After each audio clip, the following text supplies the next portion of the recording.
iPad. Thanks. Hi. Do you all know that if you want to get the minutes and the agendas, it's on the town website under the Housing Commission? So you click on that, and then over on the right side, there's links to the minutes and then to the agendas.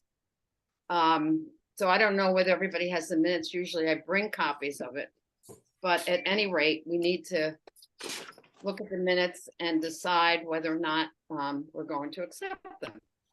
So is there any discussion about the minutes? Any problems with them? I read them and I accept them. I second, I read them. I second. Okay, great. All in favor of accepting the minutes? Raise your hand. Okay, great. Okay, so now we're going to go on to updating on the Baldwin Hill property bill. Got lots of things going on right now. which is Okay. great.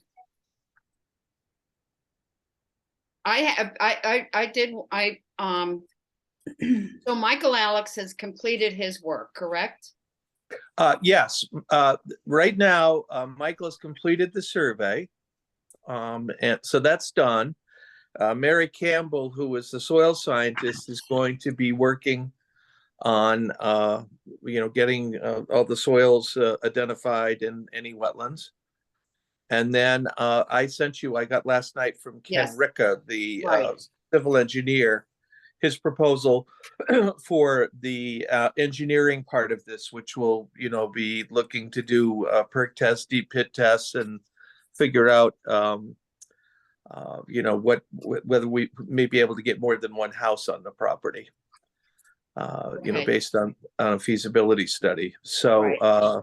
that's Well, where we so- are. Okay, which is great. So for Mike Alex, do we need a final, statement from him to give to the town to get the money to him?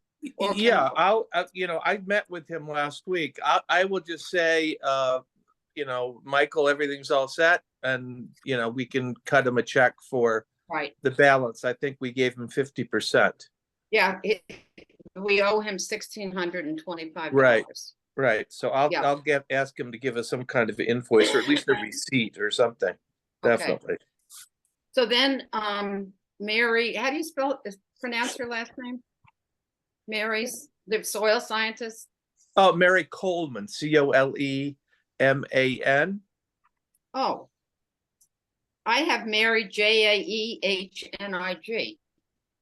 Well, but it's also, I guess Mary Coleman is the person that's doing it or something. Okay. So, but you have a fee of $800. I assume that Right. we need to, Yeah, we're gonna need we to approve, we're gonna need to approve that as well, along with Ken's proposal tonight. okay, so let's do that. So does anybody have any questions about that? That's for $800 for soil sampling. Can I have a motion that we move on that? Okay, Make a Daryl. motion. And second? Second. Okay, Woody seconded it. Thank you. All in favor of proceeding with having Mary Coleman do the soil sampling on the Baldwin Hill project, say aye, or raise your hand, whatever. Anybody opposed? No. Okay, great. Okay, then I did send, I hope you all got it. This from Rika. Did you all get that in the, okay. So do you want to explain that, Bill? Yeah, the original proposal he sent a couple of weeks ago detailed, construction management and all these other things, but all we need him to do is the engineering work, which is the feasibility study, which includes the deep pit and perk tests. So that he has revised the proposal down to just that. So that's all that we're engaging him for, is that amount of money to do that feasibility study. And that it was for 90, was it 95? Yes, 9,500. 9,500, yeah. So, does anybody have any questions? You want a question? How much Bill, is in about our that? total budget, Judy, for the year?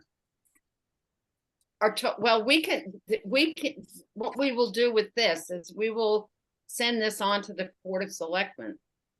And then if they approve it, it goes to the Board of Finance. We have a budget that we can use for that. We have an account. And how much is, do we have a printout of that? I will try and find it and send it to you. Okay, but we're within our means to approve the total. Yeah, and our spending threshold is 10,000, so this just, ekes under that, which is good, because otherwise it would have to go to a town meeting. But okay, but we just approved 800. Is that out of our 10,000? No, it's each thing is 10,000. Okay, thank you. Yeah. So, yeah, so both of these would go to the Board of Selectmen, then and they have their meeting this Thursday, I believe. And hopefully we can get it on the agenda. Michelle, do you know if we could? I get believe that I believe it's already been posted, but we can possibly ask that they add it to their agenda. I It just has want been. to clarify a few things though, because there's a lot of moving pieces here. Okay, go ahead. The money for Mike Alex was already approved Yes, back in August. I just looked up the Right. minutes to that. yes. And in answer to Woody's question, the Housing Commission has any, I don't know that you call it necessarily capital, but the funds that carry year to year. And I don't have the accounting of that right now, but I think it's well over $150,000 in that account. And it can be used for anything towards affordable housing, which includes site prep, design, and such. We just have to approve, the commission just has to approve that. However, I also just want to make sure we're clear on, and was it 7,000 of the ARPA money that was Yes. also allocated? I spoke to Linda about that, Okay, what'd she say? and she said the money has not been transferred into the account yet. And Which, meaning not transferred to the town or from the town has to not been housing? transferred into the Housing Commission's account. Okay. So I have to wait for that, but she said we do not need, that money does, getting money from that does not have to go through this special process of selectmen and then finance. Okay, good, correct. That's what I thought, and I'm glad you were able to verify that because she wasn't in today, but Yeah. I'm just wondering, so the 800 for Mary and the 9,500 for Rika, are you going to be asking the selectmen for the balance of that after the 7,000? Does that get applied first? Is that what's happening here? I don't know. If we could do that, I guess that would be great. I mean, I think we might need to, because I'm pretty sure, and I'm not in my office and it makes me crazy, but I'm pretty sure that ARPA money was specifically given For the Baldwin Hill project. was it Baldwin Hill or soil at Baldwin Hill? Like the pre-design Feasibility. feasibility. So Baldwin. since it was very specific to feasibility, I would use all of that first, since we Okay. can't use it down the road for the next whatever design Okay. or whatever. So I would use that and then ask Okay. the selectmen for the balance, so we can get that motion ironed out, so we know exactly what we're specifically asking for. Okay. So we would be asking for 2,500 Well, there's also the 800. plus the 800. I think so. Yep. which would be 3,300. Correct. I just did some quick math. Okay. Yes. So I think you need to go ahead. Somebody needs to make a motion to approve that. Okay, let's make an amendment then, to that first motion about the for the $800. Or you can Uh, do a second one and do the RICA separately. Either way.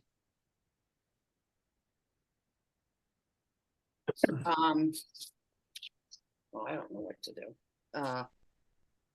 So I have a question. So what you're saying, Michelle, is that, let's take this first one, it's $9,500, that $7,500 of the ARPA money could pay for that, which leaves a balance of 2,500. And so we could do a motion for the 2,500 plus the 8 that the selectmen would have to approve or whatever, however that process is. Is that correct? I believe so. Yes. Okay.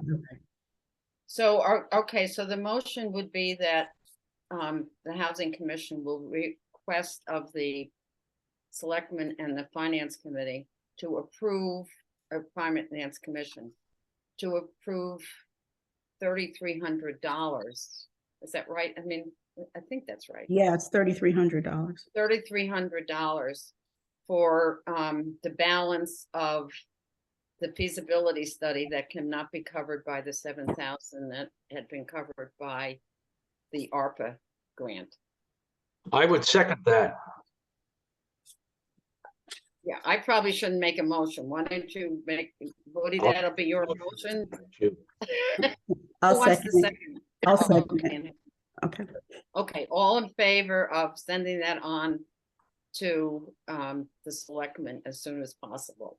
Raise your hand. Anybody opposed? No, okay, great. Good. Let's see. So the other thing with that, I don't know, Jocelyn and Bill, do you want to talk about the well, this doesn't have to do with Baldwin Hill. Let's wait for that. Never mind. All right.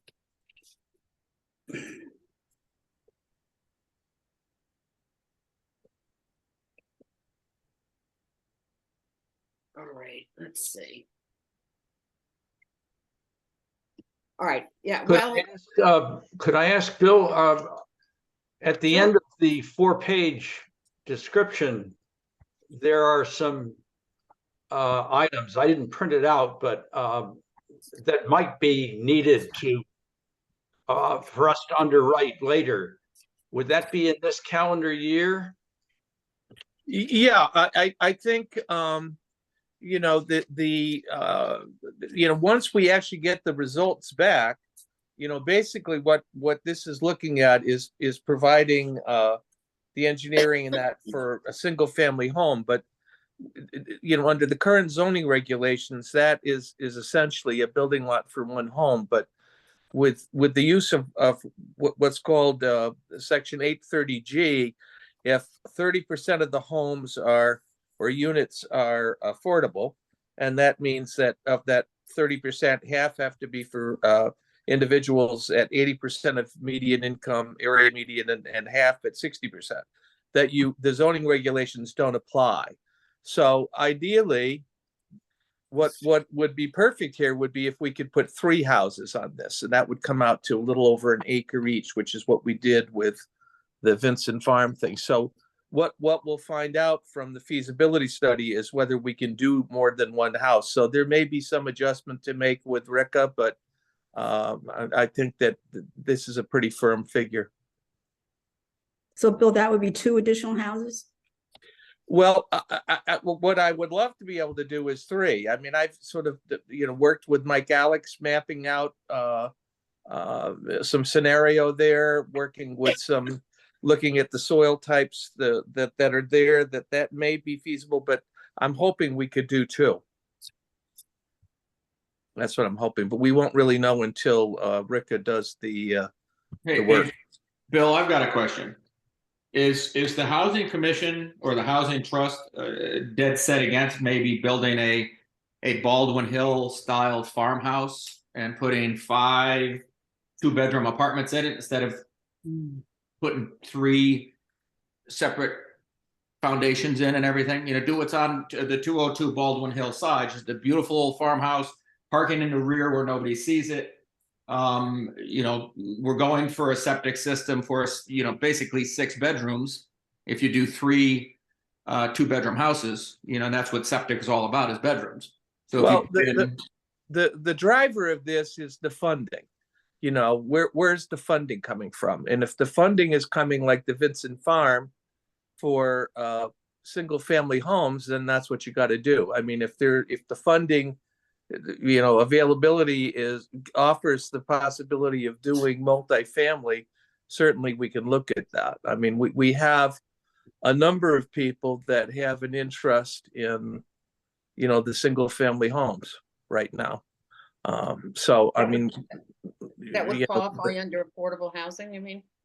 yeah, exactly. And then, I mean, the reality is that the town needs multifamily. We have a lot of people on the waiting list for our apartments, and we have people that want, first time home buyers. So, I mean, it's not that, the problem is not going to be customers. It's going to be who's coming up with the money and what are the requirements. So when we did the Vincent Farm, that pool of money had to be for single family homes for first time home buyers, people that hadn't owned a home in 3 years. So, the multifamily could be an option based on the funding source. Jocelyn, you wanted to say something? Yeah, if I could just add, I completely agree with Bill. And just a little nuance to that, because again, I work with a lot of the smaller towns in Litchfield County. And, like Bill was saying, we definitely need both multifamily rentals and homeownership opportunities. The tricky thing with a parcel this small, and again, I don't know if this is getting into the weeds too much, but it is really hard to get funding for a very small multifamily, which is what like a 3 or a 5 unit building would be to the Department of Housing. It is easier to get the homeownership funding because again, the homeowner is still paying the mortgage. So even though they are not often able to pay the full cost of construction, there's a smaller gap between what the homeowner can pay and the cost of construction. With rental units, you basically have to get a subsidy for more or less the entire cost of the unit, because then the rents support the operating costs of the development. So it's just for multifamily projects, unfortunately, or fortunately, depending on your perspective, we do often have to find sites that could accommodate more like at least 10 units to get Department of Housing interested in the project. And we could talk about that more. I just wanted to agree with Bill that for a smaller parcel, it is probably going to be easier to get homeownership gap funding than to get funding for, say, a 5-unit small multifamily. Thank you. Yeah, for that. you're good. Yeah, I mean, I just did, for New Samaritan, which is just being completed, a 20, I think it's 24 unit project in Hartford, and the cost was like, we're up at like $5 million. So the good thing with the home ownership is that, as Jocelyn said, is that the homeowners are putting equity in, by taking capital in, by taking out a mortgage. So it reduces the cost of the home. So like the 3 properties we did at Vincent Farm, they sold for $160,000, $190,000, and $220,000. So the house cost, the 2 new ones were about $350,000, $356,000. But when you subtract the $160,000, it gets down to like $200,000, and the other one is under $200,000. And so, you're actually sort of, adding, there's a real benefit to the state program. They can get more housing by, having the homeowner, put capital into it. Daryl, did that kind of give you some information? Yeah, if you did like a 5-unit the units that we built in Hartford, though, they're costing probably close to $250 to $1,000 a unit to build when you take out the whole, site construction, everything, and so if you did 5 units, you've got to come up with over $1 million somewhere, and the state's not going to give you that money for a 5 unit. But it's a really good question. And I think it would be, if the site was bigger and you could do 2 big farmhouses that had 5 units each in them, I think that would be a really good project. Yeah. And I think one of the things that we're looking at in terms of acquiring land in Washington is to get a larger parcel, like a 10-acre parcel, something like that has good soils that we could do a real big unit project. Great, okay. So another But thing. you don't mean real big, do you, Bill? Not real big, but I mean, there's wonderful ways, you could Big do for like Washington.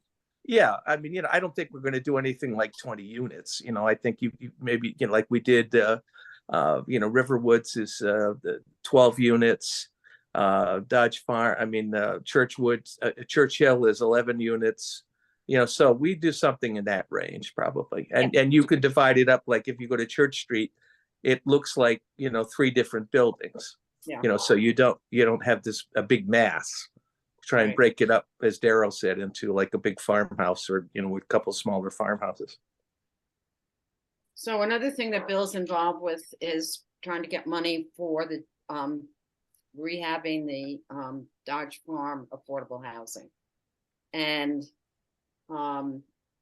so you're gonna put in another request for that. Yeah. So Judy, 20 years ago, we did a CDBG application and we got $500,000, which we put in to upgrade everything.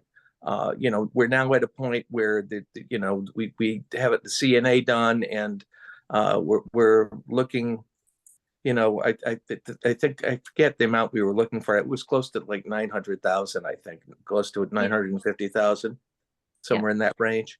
So we've made 2 applications, and the state has given the CDBG money to mostly to state-sponsored housing. So this program that popped up on Monday or Friday is Jocelyn maybe can describe it more clearly, but we're going to put the thing together. Jocelyn, I just got your thing that you and Dave Berto had put together stuff. I'm going to work tomorrow on, we'll get these letters, Judy. We need 3 letters. I think Maria Horn and Jimmy and I don't know, Wayne Heilman or whatever, and so get all the background information and see if we can, possibly get, some access to that particular funding. So I would just like to ask, I have written a letter in support of it. Oh, great. Fantastic. And so I would just like to ask permission of the commission that I could send that out. So can I have a motion that we send that letter? Move. Okay. Second. So Woody and Daryl. Okay, thank you. Okay. Does anybody have any questions about that Dodge Farm rehabilitation? No? Yeah, and yeah, go ahead. I'm sorry. Go I ahead. was just wondering if this was is this something that was submitted before and not funded, or is this a different pot of money that was just my only question. Did you hear Henrietta? I was just wondering whether this application had been submitted previously and then not funded. Is this a resubmission for No. money? Oh, the Dodge Farms is, Okay. yeah, this will be their 3rd shot. The first 2 were for CDBG money, community development block grants. This one will be for, I forget, Jocelyn, community something. I can't remember. It's Yeah, HUD. so it's basically, so it's called congressionally directed funding. It's basically an earmark that goes in the federal budget. And so every member of Congress basically can, has on their website a way for you to submit your community projects. And these are not all housing projects. They're all types of projects, bridges, airports, lots of different types of projects can apply for basically these congressional earmarks. But the problem is they only give you like a 1 week turnaround, Okay. like 1 week of notice to submit them. So in this case, we're submitting, there's a bunch of different federal departments that you can submit requests under. And this is this one for the Dodge Farm project we're submitting under HUD. And it's basically the same as the CDBG program. That's where the money would come from. So, because Dodge Farm money that was requested in the last two state CDBG rounds was not provided, we thought we might as well try to get this funding through the congressional earmark. I will say, it sounds a little weird, but the Falls Village Housing Trust in the last round, like this last March, got $750,000 for infrastructure for their very first, I think it's 15-unit affordable rental project for infrastructure. So it has, it has resulted in money for Litchfield County affordable housing in the past, and it seemed worthwhile to submit it. But we need at least 3 support letters, and then we have to submit this application online. So it's non-competitive, so that might make it easier. It's competitive. The tricky thing about these earmarks is, so we're submitting this through Johanna Hayes's office, and she only gets to pick 15 projects of all that are submitted of all different kinds to her office. So it still is competitive. We could also submit it through Senator Murphy's office, and we're looking into kind of how much more work that might be, because of course every congressperson has their own form and their own questions, just to make it more complicated for everyone involved. And I get, my understanding is you can submit to both, and Senator Murphy's gets to choose more projects than Congresswoman Hayes. So we might be able to submit it in both places, just to see if it has more chance or less competition in one or the other. Is it the same timeline for both? Yeah. You mean like when they need to be submitted? Yeah, it doesn't have they to all be have to be submitted by this Sunday. Okay. Yeah. So you can't just copy and paste. Should, Are the questions that different? Well, there is a lot of the same information, but then there's some extra questions that Senator Murphy has that, and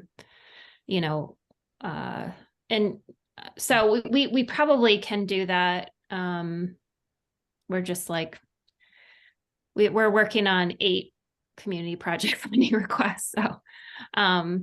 So Jocelyn, look, as far as I'm concerned, should I write a letter to both of them? To each of them and send that to you? Yeah, you can write the same letter, address one to Senator Murphy and one to Congresswoman Hayes. That would be terrific. Yeah. And you're going to write it from the commission? Yes. Terrific. Yeah. Yep. Okay. And I think Jim Britton's going to write one, right, Michelle? He is. And I think they're meeting this Thursday, right? I'm pretty sure it'll probably be from the Board of Selectmen, not just the first selectman, but either way, yes, he's writing one as well. And I think I'll contact Wayne Heilman, see if he'll do one. I already got a hold of Maria Horn, and she said she'd do a letter as well. Jocelyn and David thought that was the right move. So they just want the 3 letters, or is that it? Or yeah, and in fact, we definitely have to have 3, and I'm not sure if you're limited to 3. Let me look at the form here, because we could get more. Yeah. Right. Well, it just says 3 letters of support are required. Letters can come from local elected officials, community members, and significant stakeholders. Yeah, so I mean, certainly if you want to get more, it couldn't hurt. Well, you know what, I'll write a letter and mention that, you know, the fact that we have, you know, people on the waiting list and, you know, for that particular facility. And we need to upgrade, you know, based on its age, et cetera, et cetera. Good. That's great. Well, and I'll Hey, just Jocelyn, I say- just have a question too. The application that's going in, just kind of like the CDBG, the application was made by the town on behalf of the housing trust. Who's actually making this application? Does it have to be the town, or can it be the trust, or does it matter? No, that's a really good question. And so this application is actually the trust is going to be making the application, Okay. not the town. So, and I actually just asked David Berto the same question today, because I was like, well, how come CDBG, if it comes through the state, has to be the town applying, but if it goes through the federal government, then it can be whoever, it could be a nonprofit. And he said, well, the federal government makes the rules, so. And does one make it stronger versus the other, do you think, or does it not matter? I do not have any information to answer that question with. I don't know. Okay. I don't know. But I will say I did have a conversation today as well with Department of Housing, asking again for a debrief meeting about those two CDBG requests that were not funded, that were from the town. And he forwarded it to a couple other people asking if we could get a meeting soon. So, you know, even if this federal request isn't chosen by one of those Congress people, maybe we'll be able to figure out from Department of Housing why they didn't fund it in the past, and whether whether it's worth putting another application in, like maybe a third time's a charm, because actually those are due May 31st, which is coming sooner than we all want it to or think. And if the town was going to apply again,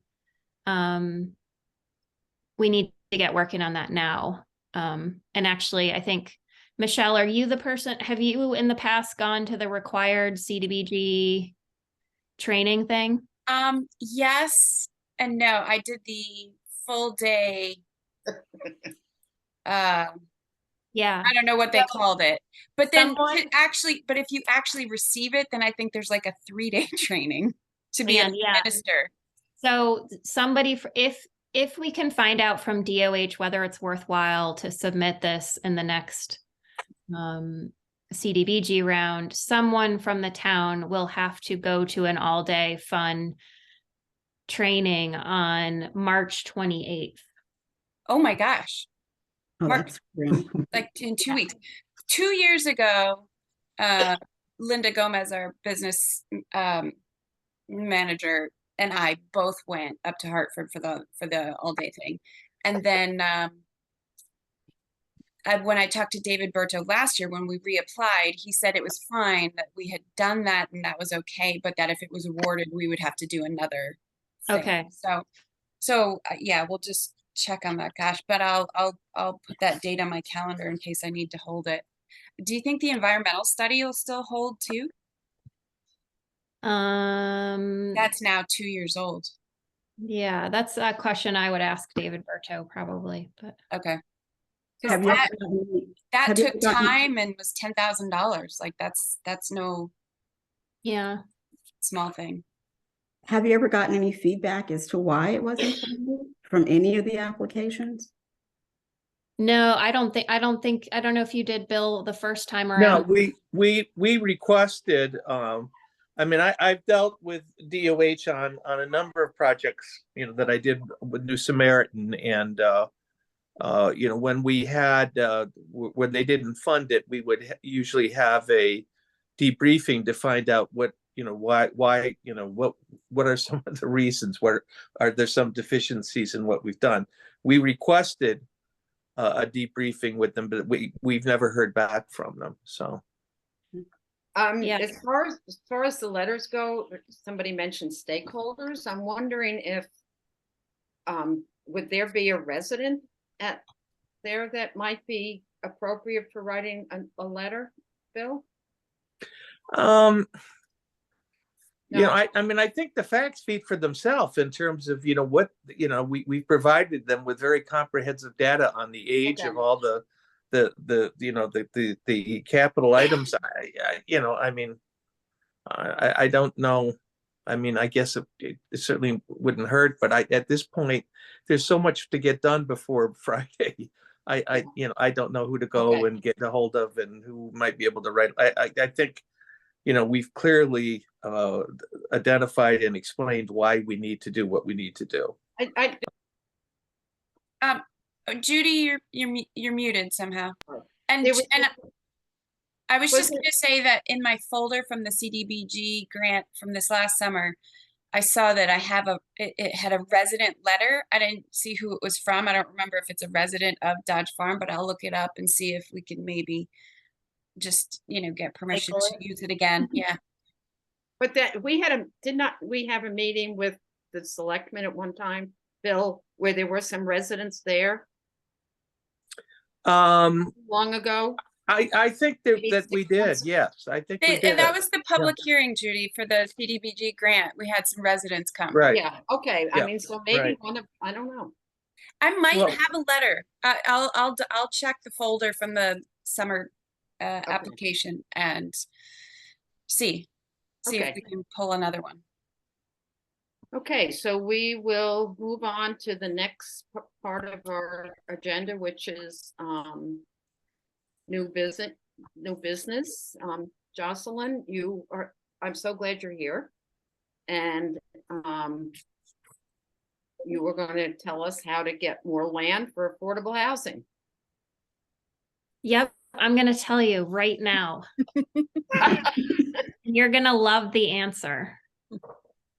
A communications plan.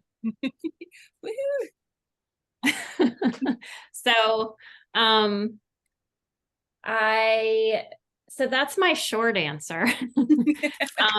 So this is something, and I don't know if you guys saw the webinar that we're putting on, that we're hosting at the end of the month. It's on the 27th, March 27th, 7 p.m. webinar.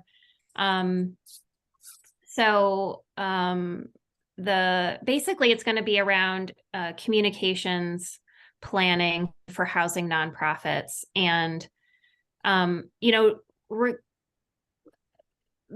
reason obviously that this is important, I think, is what we're finding in a lot of the towns is the more that our local housing nonprofits and other community partners are reaching out and letting folks in the community know what they're working on, what they need, explaining to folks who aren't thinking about this every day about how, the lack of housing opportunity affects the town.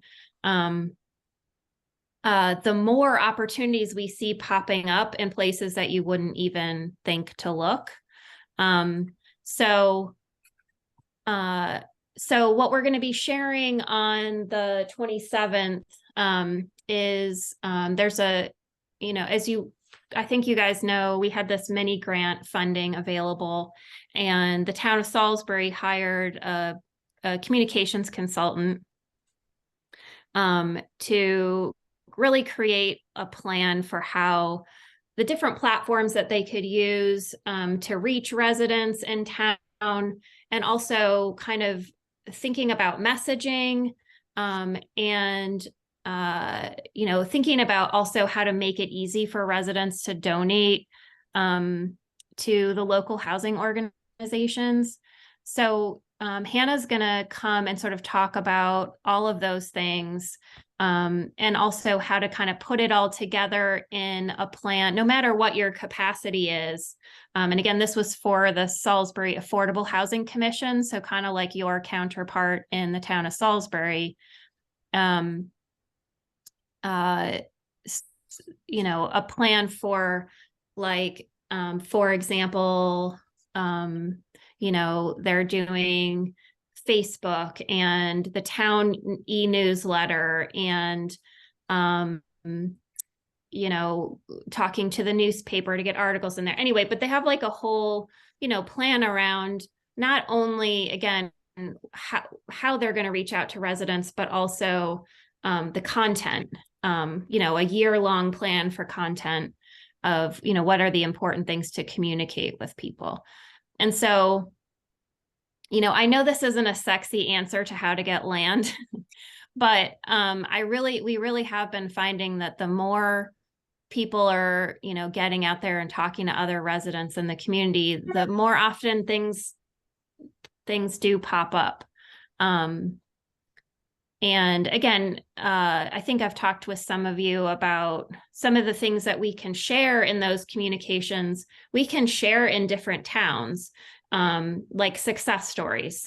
So, you know, for example, I know Michelle and I think Judy, you've heard me talk about this, but as an example here in Salisbury, there was a family who had, you know, a modest house who moved into a retirement home, and they wanted to sell, you know, even though they could have sold their modest house right now in Salisbury for $700,000, they didn't want to do that. They wanted to sell it to another, you know, family, you know, young family, working family.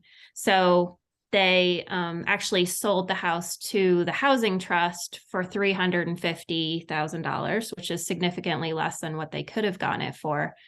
And then the housing trust raised the money. You know, the homeowner ended up paying $220,000, and the housing trust raised the money, you know, to fill that gap that we were talking about. So, you know, sharing stories like that, there might be some other, you know, resident in Washington that feels moved to do something like that. You know, there's the, you know, Jim Dresser story of literally donating, you know, 20 acres in his backyard. So, you know, some of the content can be shared among our towns in terms of stories that, you know, could inspire other residents to do things like that. I mean, Bill already is an inspiration and we could just share a lot of Bill stories too, probably. So I guess that, you know, I won't go on, but I guess I would encourage everyone, or at least somebody from the commission, to come to the webinar and just think about, you know, and this can be, it's totally scalable. So you could decide you know, we have the capacity for Facebook and the town newsletter, and only every other month are we going to put something on, but here's our, you know, here are the things we want to talk about, and here are the ways that we're going to make it easy for folks to know what the Washington Community Housing Trust is doing and how they can support them, either by donations or, you know, in other ways. So that would be my suggestion. Yeah, Allison, a quick question. When donations are made, are they valued at market rates? In other words, at a market appraisal rate for tax purposes? yeah, maybe I can answer that for you, because I've been involved in a number of these. I actually donated 6 acres of land that the senior housing's on. And that there's an appraisal done of what the fair market value is. And that is what I used on, you know, my income tax return for the deduction. So the property is appraised at fair market value. You know, we did that with the Baldwin Hill property. The gentleman that wanted to, or the family that wanted to donate that, wanted to give it to Steep Rock. And I served on the preservation committee at Steep Rock, and I said that this was not an appropriate property. It wasn't contiguous to any other Steep Rock property, and it didn't make sense. So I met with the family's attorney here in Washington and said, are they interested in simply a tax deduction? And they said, yeah. So I said, would they have any objection to building something? And they said, no. You know, they had actually planned to build on it, and ended up, you know, he worked for Kimberly Clark and had to go to Wisconsin. So that's how we got that. Now, I want to let you know too that I can't reveal the name of the people or the location of the property, but this is a family that I had represented, done some work for, and they're going to donate 15 acres to the housing trust. And it looks, you know, I'm talking with their advisors right now. It looks like they want it to be single family homes. They don't want more than 3. So that's going to be another wonderful opportunity for us, and that should come through this year. But you know, we've raised, since the Housing Trust started, we've raised over $4 million in private funding to do all the projects that we've done so far. But we need to get, you know, a lot of the old guard Washington that were quite generous in terms of our mission are gone, and we've got to get some of these new folks who are, you know, pretty well off to get involved in you know, money, land, the whole works, and getting across to them, you know, the Northwest, Jocelyn's organization has put together a great booklet, which I keep on my desk right here, Community Crossroads, and it details, you know, particularly Washington. Washington's population is going to shrink by 2040, 28%. The full-time population of Washington is going to go from 3,500 people to 2,400, which is going to have grave implications for the school, sustaining a school, for, you know, the EMTs, the fire department, all the local people that you know, make this town the wonderful place it is. So it's going to be incumbent upon these folks that have lots of money and love this town to put some of that money forward to provide housing, multifamily, you know, first, you know, single family homes to sustain, you know, the town. I mean, the median age of this town is like in the 50s, which is frightening. I mean, if you think about it, you know, we need to have forums. I think the town really needs to drive home, you know, the statistics are there that this Crossroads study shows that 1,000 people commute to Washington to work, not necessarily every day, but think about that. You know, there's 1,000 people that could live here and not have to commute. So, you know, we've got to find ways to deal with things. I've had conversations with Peter Becker at the Gunnery. They're having problems attracting young families to come teach here because there's no housing for them to buy. You know, the Gunnery's, you know, I think possibly looking at maybe even trying to do some housing on some of the properties that they have, so that you know, if we want to sustain the Gunnery School, have them be competitive with other private schools and attract good faculty. Same thing with Chippewa. I mean, when I graduated from the predecessor, Washington High School of Chippewa in 1967, there was only one teacher I had in 4 years that didn't live in Washington. The superintendent of schools lived here, the principal lived here. Now there's hardly anybody, I think, of the teachers. I mean, other than, you know, Scott Werkhofen, you know, so, you know, these are things that the community has got to face, and it's got to go to the people that have money, to make them realize that they need to make an investment in their community. Well, So and just to bring it full circle, so you guys, you're already, like, Bill gave you all the content that you would need probably for your communications plan. You know, and so again, what the webinar is about is just how to structure something that makes sense for you in terms of ways to do that outreach and just get more residents aware of how they can be supportive. Jocelyn, is the webinar going to be recorded? Yeah. Okay. Yes. Because and I I- unfortunately be flying at that time, so I can't. Who is there? Somebody here that can or commit to be going to the webinar? I've already signed up for it, so I'll be there. And I just wanted to jump in while we've got Jocelyn here, because we've already started our communication plan. It's not like we're starting from zero. And Judy wrote a great article in the news for the newsletter that was in everybody's mailbox just last week, March 1st or 3rd, whenever that was. And then just yesterday, I got a call at my office. I haven't had a chance to return it yet. Somebody asking, and it was all about donating land. So that seed has definitely been planted. But we budgeted last year, the Housing Commission budgeted to do a postcard. And we talked about it being to educate about land donation. And we need to do it this fiscal year, which means in the next couple months. So we should probably maybe even make like a little subcommittee to work on that so we can get to print on that in April or May. We have to pay for it by June. And we can listen to the webinar. Maybe we could have a QR code that links to the video that was made. We could have I mean, we got to think about what we want in that one postcard, but I think it would be a great way to reach a lot of people again.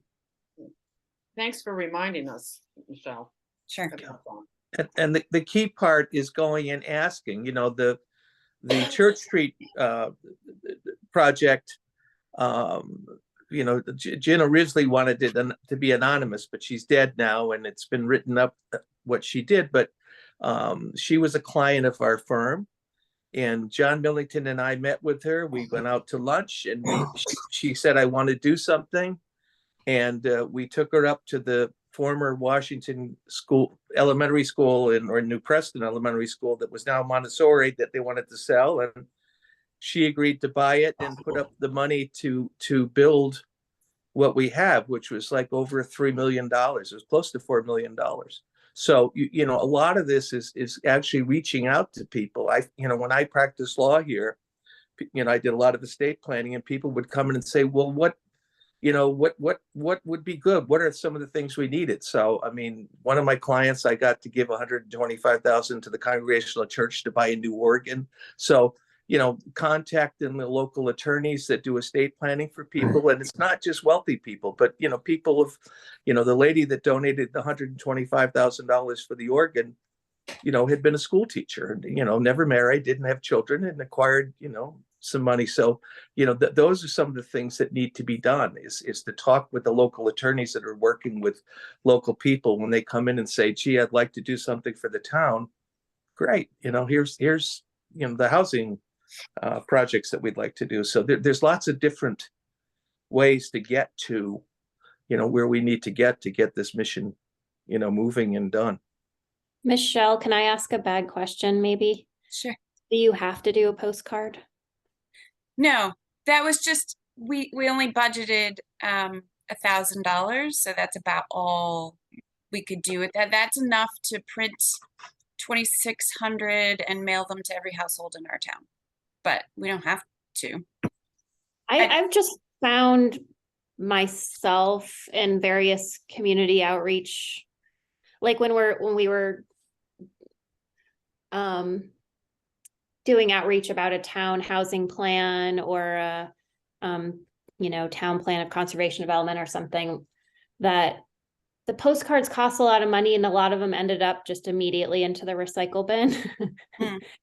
I sort of wonder about paid Facebook posts, or We'd have to have a Facebook page first. A Facebook page, or paying someone to write content for a year's worth of communications. Because I guess what I'm thinking is one of the things that, and we don't have to talk about this right now, you and I could talk about it some other time, but just like what we found is if you can immediately, like if it's an email or a Facebook post or whatever, and they can immediately click on the website for the Washington Community Housing Trust, and there's a button there that says donate now, you know, that's going to be more likely. Or, you know, if they can immediately click on the link to watch the video, it's going to be probably more likely than them doing a QR code. Yeah. Which makes sense, which we should also, we have pretty good readership of our selectmen's email, which is a weekly, and we can embed a link there. And that is how we publicize a lot of the public hearings, etc. So I think we could probably do both, but and close together. So it sort of reinforces, that's that whole thing, you know, with advertising, like if you see it and then you hear it, you see it again. Yeah. So, I just Yeah, wanted just to- if I can just throw in one other thing too, in addition to donation of land, what we did at the Vincent Farm was we bought the property. It was for sale for we paid $247,000, and of course we didn't have the money to buy it, but one of our trustees, Murray Haber, loaned us the money at essentially no interest. And then because of Section 830G, we were able to subdivide that. I limited it to 2 more lots. We could have done 3 or 4 more lots because of the soils. But, one of the things you can do is actually buy a property that has good soils, and then you could, because it may be 1 lot under zoning, but when you don't have any zoning regulations because of 830G, you can put more than just the 1 house on it. So the need there would be to have capital available or ability to borrow the money to actually buy the property and do that. I mean, because there have been other opportunities we've had to do something like that, but didn't have, the money to do that. So, Hey, Bill, just a quick question. Does the trust work with local banks to work through their CRA programs? Yeah. So what we've done with the local banks is we got the Litchfield Bank Corp funded all the mortgages on these 3 properties we just sold at Vincent Farm. And we have a line of credit with the Litchfield Bank Corp too. Which I think is 100,000. But in order to get the whole property, it would be nice to have maybe $500,000 somewhere, in a capital fund, that if a property came up, that we could get, and then go through the process of subdividing it under 830G. I mean, the 2 lots that at the Vincent Farm basically cost $20,000 each. And versus the cheapest lot in Washington, I think right now it's 150,000. And then the state gave us the money to renovate the farmhouse that we bought, so that everything inside of that was new. So there's ways to get land more than just having people donate it. That you can you can actually do the subdividing with 830G. Hey, Michelle. Yeah. Quick question. Are we signed up, and maybe we are, would we be able to take advantage of Give Local next month? Is the Housing Commission signed up, or the Housing Trust signed up for? I think the Housing Trust is. The Housing Commission is not. Yeah, we are signed up for it, and we have gotten some money from it. But one of the things I did was, at the end of 2021, was I took all the $25,000 plus donors to Steep Rock, and I wrote them a letter. I think I've shared it with Judy, and I got $3,500 from these people. So that we and it's not that they didn't have the money, but I think that where Jocelyn comes in with a communications plan is these people have to understand, you might be worth $20 million, but if you have a heart attack and there's no one going to come to your house with an ambulance, you're dead. So you want to have people that are here in the community that are willing to sacrifice their time and effort to make your life comfortable. When your house catches on fire, they're there to put it out. And if you don't have those people living in town, good luck. Someone can get you to the ER in time to save you. I think we need an event. I can't talk about planning it right now. It makes my head explode, but whether it's a gala, a cocktail, you're talking, Bill, about talking to attorneys and estate planning and meeting with people in person. And I don't know, it seems like we're laying the groundwork right now. We've gotten articles in the newsletter, and we've had some public hearings around the housing plan. So people are kind of talking. And before we lose momentum, we can maybe do some smaller pieces of communication in the next few months and work towards, I don't know, some kind of, whether it's a fundraiser or a meet and greet or an education, I don't know, but it sounds like. Well, why don't you, I think Jocelyn sort of set the framework there that you need a communications plan. So I'll be happy to contribute in any way that I can if you want to, spearhead it or something, Michelle, but I'm more than happy to help work on, how we can move forward to get the money that's here in town to do what needs to be done. Well, again, Michelle, if you're gonna plan something like that, I would suggest you call the fire department and the ambulance, maybe do a joint. And I'm willing to help in any way that I can as a past chief of the fire department, get together with the fire department, the ambulance with their new building saying, all the fancy fire trucks and ambulances in the world aren't any good if there's nobody to drive them. Right. And Do an event with all three entities saying, the housing trust here is to try to find housing for these young couples who want to move in to become our volunteer firemen and ambulance people. I think that's a great idea. Good idea. Let's think about that. I mean, I don't know exactly what this looks like yet. I'm kind of kicking myself, but I think we gotta do Well, it. my phone's about to go dead and I'm using that for this. So put me on board with that. And then Jocelyn, Judy, will get, I'm going to go get on this, thing for Johanna Hayes tomorrow, and we'll coordinate the letters and whatever else. I'll review what Berto and you put together. We'll get that put together. Great. And I want to thank the commission on the record for your support for our project at Baldwin Hill. I mean, it wouldn't happen without you, and look forward to working with you on, the next project with this 15 acres and all the other ones we need to do to, complete the mission. Sounds very exciting. So Yeah, who- it is. Besides Michelle, who else is going to be able to go to this webinar? I will listen to the recording. What's the but date of the webinar? It's Monday, the 27th, I think. Right? At Yeah. 7:00. 7:00? I thought I had sent that out, but Judy, I'm going to sign off. yeah, Thank you you all. Bill, Thank you, Bill. We'll Bill, be in thank you so touch. much for being here. Well, keep the faith. We'll get Oh, it done. We are. So if anybody else can go to that webinar, it would be very, very helpful. Yeah, I might be able to go. Okay, did I send it out to everybody or I not? think I saw it. I can register. I think I'll be able to go. Yes, I signed up too. I can go. Oh, Yeah. great, Hey, Carrie. Carrie. Awesome. Awesome. Okay, we have visitors, a couple of visitors. Anybody have anything to say? Are you visitors?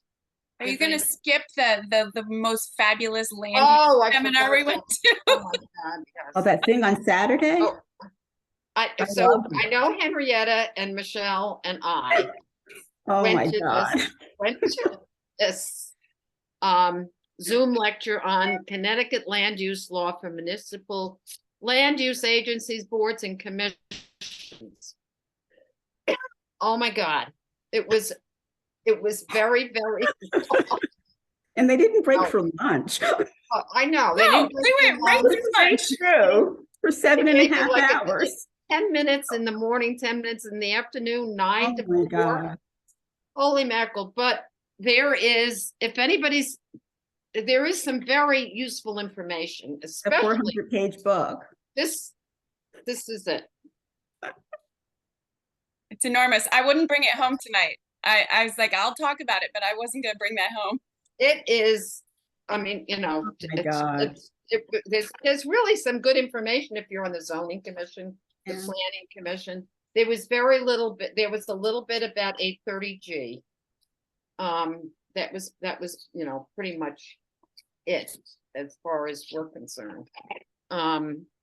It was was interesting. things, but wow.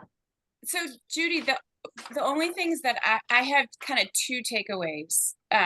First of all, my head was spinning, but it gave me a huge appreciation for the complexity of what the zoning and planning and ZBA and wetland, like all of the things that Absolutely. they have to do.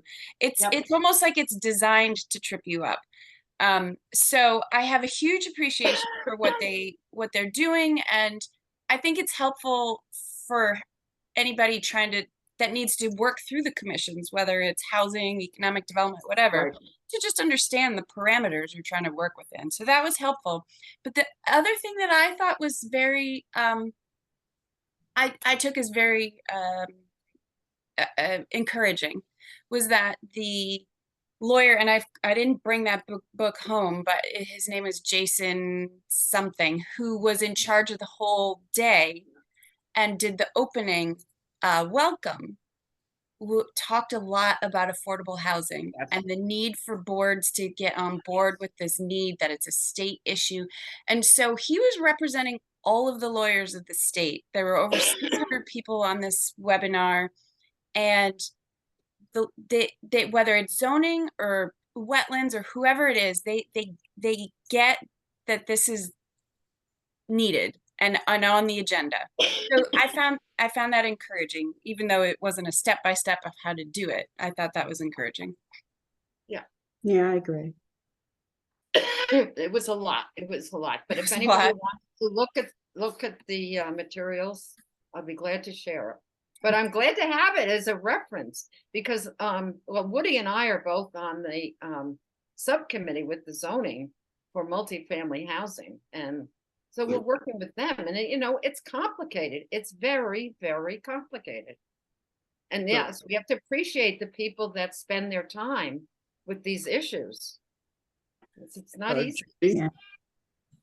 May I make a comment? You may.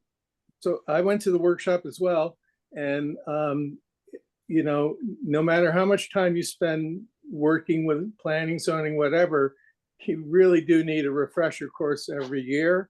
It's great to understand how all these different parts work together, but also I think what's really important is that 8-30G or 8-30G-9 is a great tool for communities to realize affordable housing.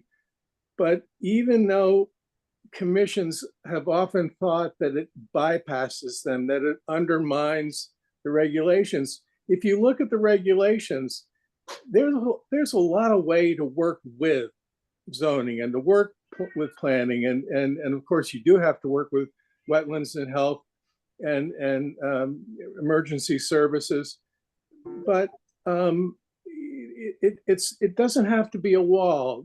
Dorothy Hill would always say regulations are not a wall. You have to figure out how you can work together, and in a way 8-30G I think helps the commissions realize that they need to be a little bit more receptive to, you know, somebody that comes in and could effectively bypass their regulations. But what you and Woody are working on with the zoning commission to realize multifamily, there's some of that already exists in the town, but this is really going to be, I think, a helpful new regulation to make it a little bit easier to realize some of the housing that we need. So anyway, thank you.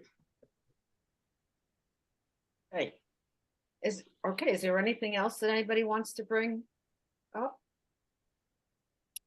Then can I have a motion to adjourn? I make a motion.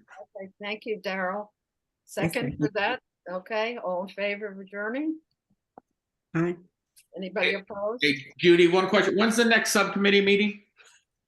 It is actually this Thursday at 3 o'clock. This Thursday, 3 o'clock. Thank you. Yep. Okay, thank you all for being here. Thank you. Yeah. Jocelyn, thank you so much for informing us about so much. I appreciate so much about what you do. You are so helpful. And making dinner at the same time. Oh my gosh, multitasking. You are amazing. Uh, Have a great night, everybody. Thank you. Thank- I hope I Bye. get plowed out by tomorrow. I know, it's still snowing, gosh. I just want to let you know there's no snow down here in the depot. Like know. the streets are clear. It's weird. I'm up in the